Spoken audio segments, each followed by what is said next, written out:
वज़ीर दाखिला राना सनाउल्लाह ने कहा है कि इंटेलिजेंस इदारों ने एक गुफ्तगू पकड़ी, इसमें 2 किस्म की प्लानिंग की जा रही थी। किसी पीटीआई रुकन के घर रेड के दौरान पुलिस फायरिंग और रेप एक्ट की प्लानिंग थी। फिर इस वाक़े को इंटरनेशनल मीडिया में उछाल कर इल्ज़ाम पुलिस और हुकूमत पर लगाया जाना था। वो फैसलाबाद में न्यूज़ कॉन्फ्रेंस कर रहे थे। गुफ्तगू जो है वो इंटरसेप्ट की, तो उस गुफ्तगू में शामिल जो किरदार हैं उनको भी वॉच किया गया।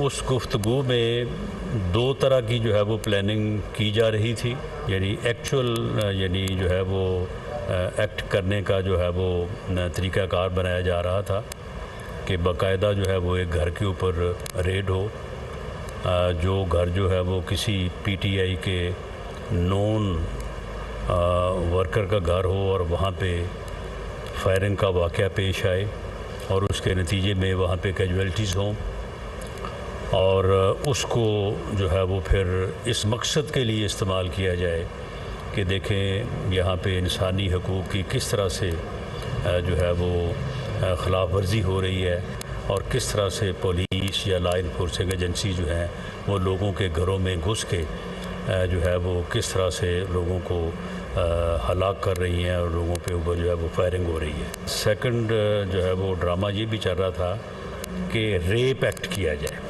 और फिर उसका इल्ज़ाम ये लगाया जाए कि ये लॉ इन्फोर्सिंग एजेंसीज़ के लोग थे, ये गवर्नमेंट की जो है वो ईमा पे हो रहा है। वो फिर वाक़या जो है उसे इंटरनेशनल मीडिया में उछाला जाए, वो फिर इंसानी हकूक़ और पीटीआई के साथ होने वाले जुल्म और इन चीज़ों को जो है वो सामने लाया जाए।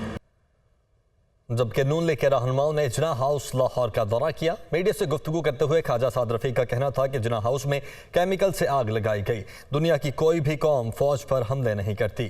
तहरीक इंसाफ पर पाबंदी की कोई बात मेरे इल्म में नहीं। मुज़ाकरात करने का भी माहौल और एजेंडा होता है। बाबा कौम की मीरास को माफ़ करने के लिए तैयार नहीं है और उनके यहाँ पे सीनियर लोग मौजूद थे। ये नहीं थे कि लौंडे लपाड़े थे, उनकी सारी लीडरशिप बाहर खड़ी थी, अंदर उनके टिकट होल्डर्स मौजूद थे। सबको ये अच्छी तरीके से पता है कि ये जना हाउस है, यहाँ कायद आज़म का ये घर रहा है, ये कोर कमांडर हाउस है और इसकी अपनी एक सेंटिटी है, लेकिन इसके तकद्दुस को इस बुरे तरीके से पामाल किया गया कि राख के ढेर है जगह जगह पे और कलेजा मुँह को आता है इसकी हालत देख के। और बतौर कोर कमांडर हाउस मुझे ये बताएं कि जो हमारे सरहदी मुहाफिज हैं उनके सबसे बड़े अफसर की ये ऑफिशियल रेजिडेंस है, ये बात भी सबको पता है। और हम एक सरहदी शहर में रहते हैं, लाहौर वालों को इसका बड़ा तजर्बा है। आप एक ऐसे शहर में रहते हैं जो बिल्कुल बॉर्डर के ऊपर है और हम जंगों का मज़ा चख चुके हैं यहाँ पे। तो आप एक अहम तरीन फ़ौजी जर्नैल के घर को जो हिफाजत करते हैं कई 100 किलोमीटर तक बॉर्डर्स की, आप उसके घर को इस तरह ताराज कर सकते हैं। मैंने वो वीडियो भी देखी है जिसमें कोर कमांडर साहब, उनका बच्चा टीनेजर और उनकी अहलिया मुहतरमा खड़े हैं और बदतमीज़ी उनके साथ की जा रही है। ये किस तरह के लोग हैं मुझे बताएं। वज़ीर इत्तलात सिंध शर्जील मेमन ने कहा है कि इमरान खान पहले शुहदा फिर कौम से मुआफ़ी मांगे, उसके बाद मुज़ाकरात होंगे। मुज़ाकराती कमेटी के आधे से ज़्यादा लोग रूह पोश हैं। वो कराची में न्यूज़ कॉन्फ्रेंस कर रहे थे। के कल फिर इमरान न्याजी ने एक कमेटी अनाउंस की है कि ये अब हुकूमत से मुज़ाकरात करेंगे। कि इमरान तो कहता था कि मैं डाकुओं से मर जाऊंगा, डाकुओं से मुज़ाकरात नहीं करूंगा। तो मुज़ाकरात के लिए क्यों इमरान खान अब मिन्नतें और तरले कर रहा है। दूसरी बात, उसने जो कमेटी अनाउंस की है उस कमेटी के आधे लोग तो रूपोश हैं। आपके लिए पहले ही हमारे chairman Pakistan peoples party Bilawal Bhutto Zardari साहब कह चुके थे असेंबली के फ्लोर पर भी कि पहले इमरान खान माफ़ी मांगे, पूरी कौम से माफ़ी मांगे, उन शौदा की फैमिली से माफ़ी मांगे, एक एक शख्स से इमरान खान ज़ाती तौर पे खुद माफ़ी मांगे, फिर बाद में मुज़ाकरात होंगे। अमेरिकन एक पार्टी के सरबराह ने कैपिटल हिल पे एक हमला करवाया, जो उसके मास्टरमाइंड थे उनको 18 साल की कैद हुई है। 18 साल। मुझे और मेरी फैमिली को बचा लो, बाकी वर्कर और पार्टी औजान भाड़ में जाए, वो भले जेलों में सड़ते जा रहे हैं। इमरान खान को कोई परवाह नहीं है इसकी। पाकिस्तान मरकजी मुस्लिम लीग की यौम तकबीर के मौके पर मीनार पाकिस्तान में कॉन्फ्रेंस। तमाम तर इंतजाम मुकम्मल कर लिए गए हैं। कायदीन के लिए 250 फुट लंबा स्टेज तैयार किया गया है और पंडाल में कौमी पार्टी परचमों की इस वक्त बहार है। तो आपको एक बार फिर से बताते चलेंगे, पाकिस्तान मरकजी मुस्लिम लीग की यौम तकबीर के मौके पर मीनार पाकिस्तान में कॉन्फ्रेंस का एहतमाम किया गया है। इस हवाले से हमारे साथ मौजूद हैं हमारे रिपोर्टर शाहजेब शहजाद। शाहजेब, बताइएगा क्या मनाज़िर आप देख रहे हैं यहाँ पर? शाहजेब भी हमारे साथ मौजूद नहीं है, हमजा खुर्शीद ने हमें ज्वाइन किया है। हमजा, बताइएगा आप यहाँ पर क्या मनाज़िर देख रहे हैं?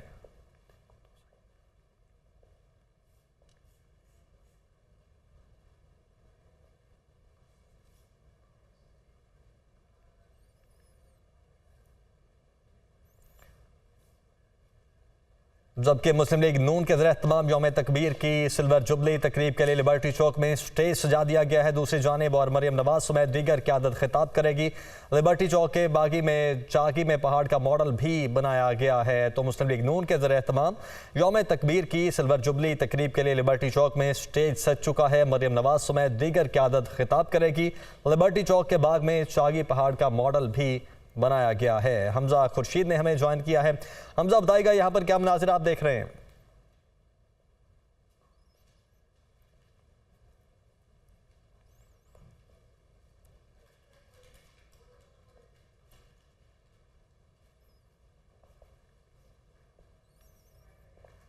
हमजा से एक बार फिर से राबिता मुनक़ता हुआ है, जैसे ही बहाल होगा उस बात करने की कोशिश करेंगे। मुस्लिम लीग नून के ज़रिए तमाम यौम तकबीर की सिल्वर जुबली तकरीब के लिए लिबर्टी चौक में स्टेज सजाया गया है। मरियम नवाज समेत दीगर क़यादत खिताब करेगी। लिबर्टी चौक के बाग में चागी पहाड़ का मॉडल भी बनाया गया है।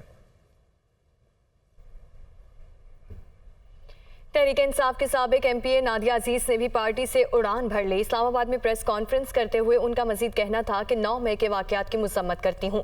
इस किस्म की सियासत का जारी रहना मेरे लिए मुश्किल है। पाक फ़ौज हमें अपनी जान से प्यारी है, क्योंकि पाकिस्तान की सालमियत और istihकाम फ़ौज की वजह से ही मुमकिन है। पाकिस्तान तहरीक इंसाफ सिटी सरगोदा अपने ओहदे से इस्तीफ़ा दे रही हूँ और PTI को छोड़ रही हूँ और वक्ती तौर पे मैं सियासत से किनारा कशी इख्तियार कर रही हूँ। 9 मई को जो हमारे मुल्क में वाक़यात पेश आए, मैं उसकी मज़म्मत करती हूँ और मैं समझती हूँ कि ये हालात और ये वाक़यात जो हैं ये मुल्क की सियासत के लिए और मुल्क की सालमियत के लिए अच्छे नहीं हैं। और इन हालात में और इस सिनेरियो में मेरा सियासत को कंटिन्यू रखना नामुमकिन है। मैंने हमेशा बहुत साफ़ सुथरी पॉलिटिक्स की है, तशद्दुद से पाक सियासत की है और इस किस्म की सियासत जो इस वक्त हो रही है, इस सिनेरियो में सियासत कंटिन्यू नहीं कर सकती और मैं वक्ती तौर पे सियासत से रिटायरमेंट का ऐलान करती हूँ। पाक फ़ौज हमारी हमें अपनी जान से प्यारी है और उसकी इज़्ज़त पे कोई हर्फ आए वो हमें किसी सूरत भी कबूल नहीं है। और मैं समझती हूँ कि पाकिस्तान की सालमियत और istihकाम जो है वो पाकिस्तानी फ़ौज की वजह से है।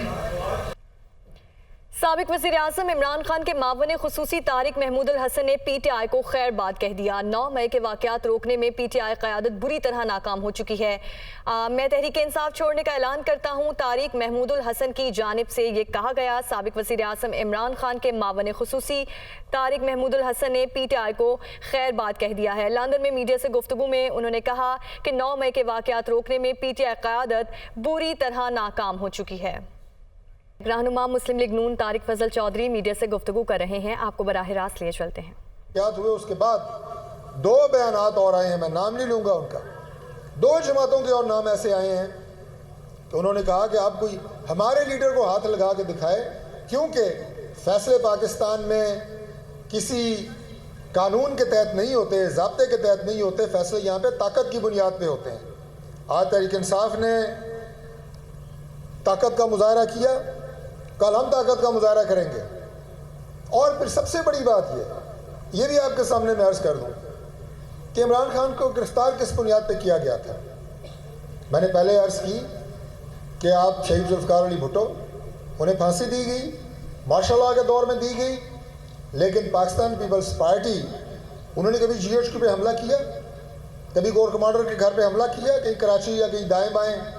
मियां नवाज शरीफ साहब को 2 दफ़ा जिस तरह माजूल किया गया, तीसरी दफ़ा जिस तरह एक आप ये कहें कि जुडिशल मार्शल लॉ के ज़रिए उनको हटाया गया। आज वो सारा फैसला आपके सामने है, उसके पीछे क्या क्या मुहरक़ात हैं आपके सामने हैं। उन्होंने कभी कहा अपने कारकुनों को, हमने आपको कभी कहा कि आप थानों पे हमला करें, आप फौजी इदारों पे हमला करें, फौजी गाड़ियों को आप पत्थर मारें? कभी भी नहीं। शहीद जुल्फ़िकार अपना बेनज़ीर भुट्टो साहिबा, उनकी शहादत यहाँ पीडी में हुई, इलेक्शन सर पे थे। मैं जिस दिन उनका जनाजा हुआ उससे अगले दिन मियां नवाज।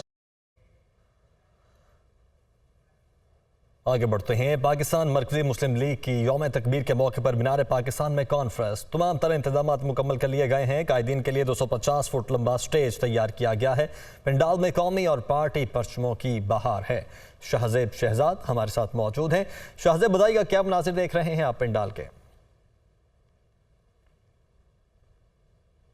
इस वक्त मैं मीनार पाकिस्तान में मौजूद हूँ, जहाँ पे पाकिस्तान मरकज़ी मुस्लिम लीग की जानिब से यौम तकबीर कॉन्फ्रेंस का इनेकाद किया गया है और पंडाल को मुकम्मल तौर पे सजा दिया गया है और मुकम्मल तौर पे इस तकरीब की जो शुरुआत है, आगाज़ है, वो कर दिया गया है तिलावत कुरान पाक के साथ। आप मेरे अकब में देख सकते हैं कि एक स्टेज आपको देख रहे हैं जिसमें कायदीन इस पार्टी के बैठे हुए हैं और ये तकरीबन 250 फीट लंबा स्टेज है जो कि यहाँ पर सजाया गया है और कुछ ही देर में यहाँ पर कायदीन जो मरकज़ी लीडर है पाकिस्तान मरकज़ी मुस्लिम लीग के, वो भी यहाँ पे पहुँचेंगे और तकरीब से जो है और कारकुनान से ख़िताब भी करेंगे। जबकि आपको बताया चलूँ कि 6 बड़ी स्क्रीनें जो है वो यहाँ पे नस्ब की गई हैं, क्योंकि कारकुनान जो है वो पंजाब के मुख्तलिफ अजला, ननकाना साहिब, शेखुपुरा, कसूर और फैसलाबाद और दीगर अजला से भी जोकतर चौक यहाँ पे शरीक होने के लिए आ रहे हैं और काफ़िलों की सूरत में यहाँ पे आ रहे हैं। अभी भी यहाँ पे हज़ारों कारकुनान जो है वो यहाँ पे नज़र आ रहे हैं जिन्होंने तकरीब में यहाँ पे शिरकत की है और खताबात जो है पार्टी की जानिब से उनका भी आगाज़ कर दिया गया है। आपको बताता चलूँ कि काफ़ी ज़्यादा जो है यहाँ पे हाथों में झंडे उठाए हुए, नारेबाजी लोगों ने उठाए हुए हैं। बहुत शुक्रिया शाहजेब आपका। इस बुलेटिन से फिल वक्त इतना ही। आप देखते रहिए दुनिया न्यूज़ HD।